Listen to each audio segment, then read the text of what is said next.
सारे सुनने वाले दोस्तों बजुर्गों ते मेहरबाना नूं GS स्टूडियो की तरफों नज़ीर सुल्तानी सलाम अर्ज करता है। मेरे देशवासियों ते पंजाब की धरती ते वसन वाले अणखी पंजाबियों, पंजाब की मिट्टी बड़ी अणखां वाली मिट्टी है। इस मिट्टी ने बड़े बड़े सूरमे जम्मे जिन्हां ने कदी मुगलों के जुल्म के खिलाफ तलवारां चुकियां ते कदी अंग्रेज़ों के जबर के खिलाफ सीना ताण के खड़े हो गए। इत्थे जे मैं इन्हां सूरमियां दा नां ना लवां ते ये भी ज़्यादती होवेगी।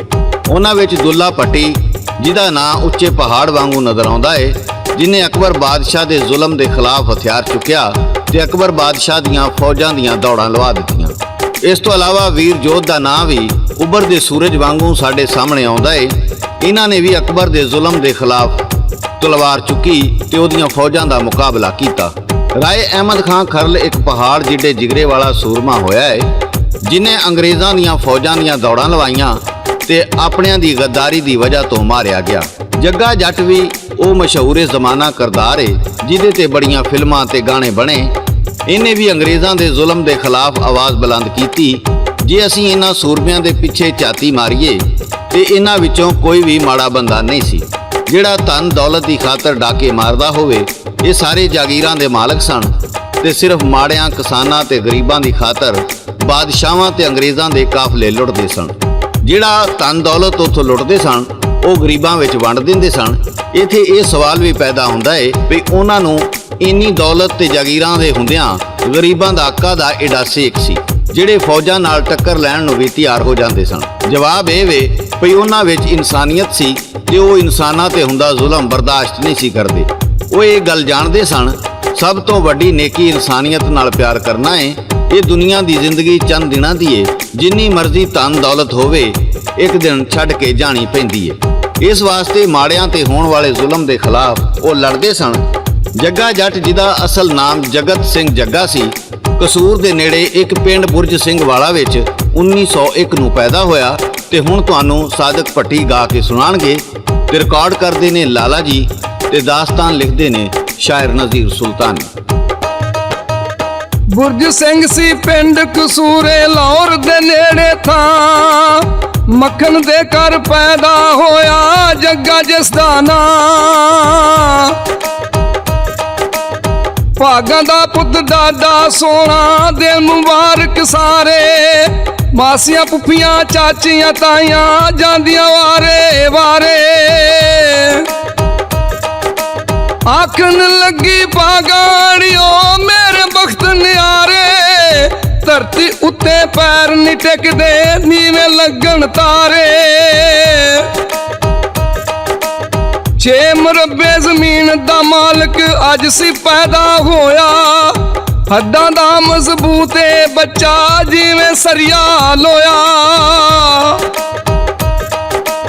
निक्कियां होंदियां तो अंग्रेज़ां नाल सी ओनू खार, जग्गे दे फिर यार बने सी तेली नाई कमियार।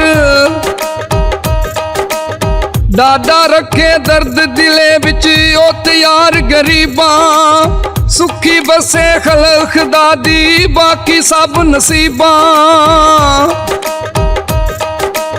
वड्डा होके मारे डाके काफले सारे घेरे, वंडे माल गरीबां ताई जेड़े ओदे नेड़े। बचपन विच ही जग्गे दा बाप मक्खन सिंह मर गया ते जग्गे दी परवरिश जग्गे दे चाचे रूप सिंह ने की। जग्गा छोटे हुंदियां तो ही बड़ा अड़ियल सी ते ओनू हर गलत गल ते गुस्सा आ जांदा सी। जदों जग्गा अंग्रेज़ां नूं लोकां ते जुल्म करदियां वेखदा ते ओहदा खून खौलण लग पैंदा। इसे करके वो गोरियां तो नफरत करदा सी। ओहदे 2 यार सन, एक दा नां सोहण तेली सी ते दूसरे दा नां लालू नाई सी। ओहदे बड़े बड़े सज्जन सन जिहड़े अक्सर इकट्ठे हुंदे ते जग्गा उन्हां दीयां दावतां करदा ते लालू नाई उन्हां लई देगां पकाउंदा सी। जग्गा अंग्रेज़ां दे काफले लुटदा ते सारा माल गरीबां विच वंड दिंदा सी। अंग्रेज़ सरकार ओहदे तो बड़ी तंग आ गई पर ओनू हथ भी ना पा सकी।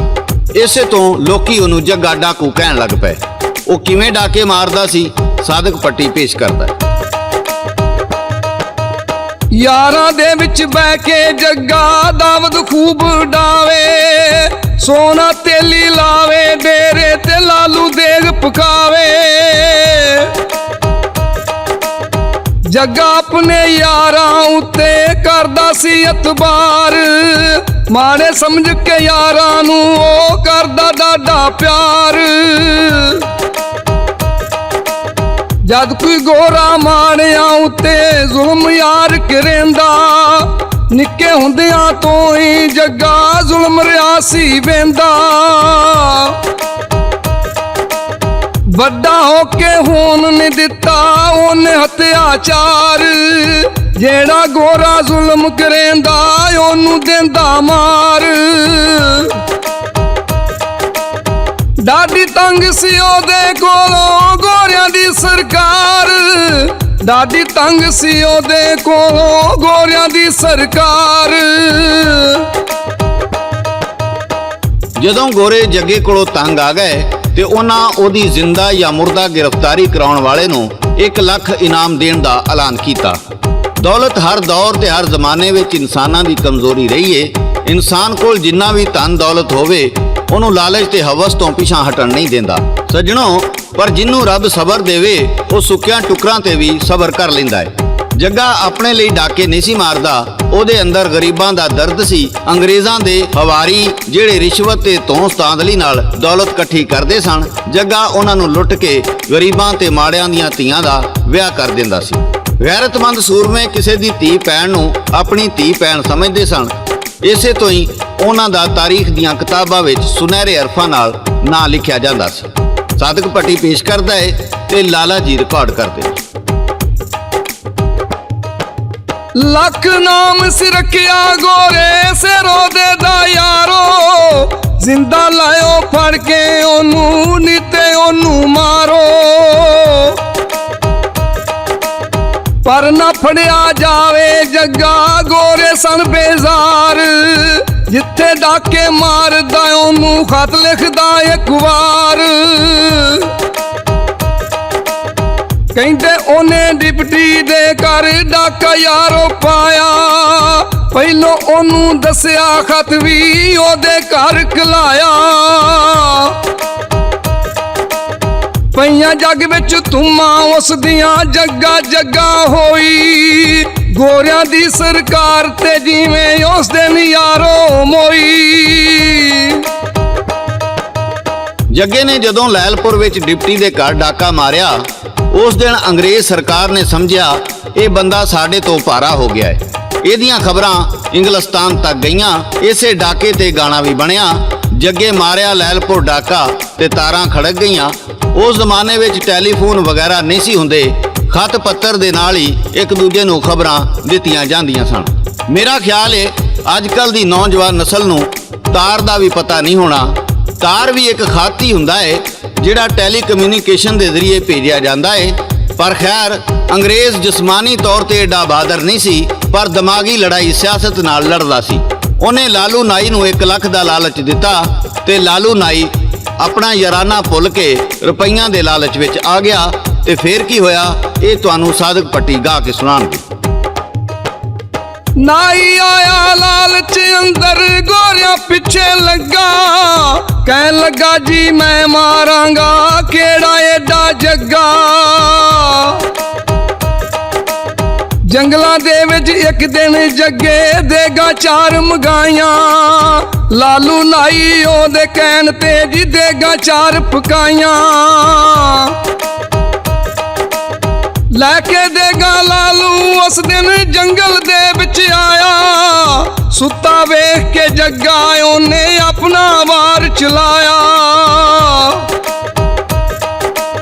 ਗੋਲੀ ਲੱਗੀ ਵਿੱਚ ਸੀਨੇ ਦੇ ਜੱਗਾ ਕੀਤਾ ਢੇਰ, ਜੇ ਉਹ ਹੁੰਦਾ ਜਾਗਦਾ ਜੱਗਾ ਮਰਦਾ ਨਹੀਂ ਸੀ ਫੇਰ। ਜੇ ਉਹ ਹੁੰਦਾ ਜਾਗਦਾ ਜੱਗਾ ਮਰਦਾ ਨਹੀਂ ਸੀ ਫੇਰ। ਦੋਸਤੋ ਇਸ ਤਰ੍ਹਾਂ ਉਹ ਸੂਰਮਾ ਨਾਈ ਦੇ ਹੱਥੋਂ ਮਾਰਿਆ ਗਿਆ। ਸਿਆਣੇ ਕਹਿੰਦੇ ਨੇ ਬਹਾਦਰ ਕਦੀ ਦੁਸ਼ਮਣਾਂ ਕੋਲੋਂ ਨਹੀਂ ਮਰਦਾ, ਜਦੋਂ ਵੀ ਮਰਿਆ ਆਪਣੇ ਸੱਜਣਾ ਦੀ ਗੱਦਾਰੀ ਦੀ ਵਜ੍ਹਾ ਤੋਂ ਮਰਿਆ। ਨਾਈ ਤੇ ਅੰਗਰੇਜ਼ ਹਕੂਮਤ ਕੋਲੋਂ ਜੱਗੇ ਨੂੰ ਮਾਰਨ ਦੇ 4 ਟਕੇ ਲੈ ਲਏ, ਪਰ ਉਹਨੇ ਉਹਨਾਂ ਲੱਖਾਂ ਗਰੀਬਾਂ ਦਾ ਨਾ ਸੋਚਿਆ ਜਿਨ੍ਹਾਂ ਦੇ ਘਰ ਦੇ ਚੁੱਲ੍ਹੇ ਜੱਗੇ ਨਾਲ ਚੱਲਦੇ ਸਨ। ਇੰਜ ਦੇ ਲੋਕ ਇਨਸਾਨੀਅਤ ਦੇ ਦੁਸ਼ਮਣ ਹੁੰਦੇ ਨੇ ਜਿਹੜੇ ਸਿਰਫ ਆਪਣੇ ਬਾਰੇ ਸੋਚਦੇ ਨੇ, ਦੋਸਤੋ, ਸਾਡੀ ਇਹ ਕਹਾਣੀ ਤੁਹਾਨੂੰ ਕਿਵੇਂ ਦੀ ਲੱਗੀ ਸਾਨੂੰ ਕਮੈਂਟਸ ਵਿੱਚ ਜ਼ਰੂਰ ਦੱਸਣਾ। ਇਹਦੇ ਨਾਲ ਹੀ ਸਾਦਿਕ ਭੱਟੀ, ਸ਼ਾਇਰ ਨਜ਼ੀਰ ਸੁਲਤਾਨੀ ਤੇ ਲਾਲਾ ਜੀ ਨੂੰ GS ਸਟੂਡੀਓ ਦੀ ਤਰਫੋਂ ਇਜਾਜ਼ਤ ਦਿਓ। ਅੱਲਾ ਬੇਲੀ।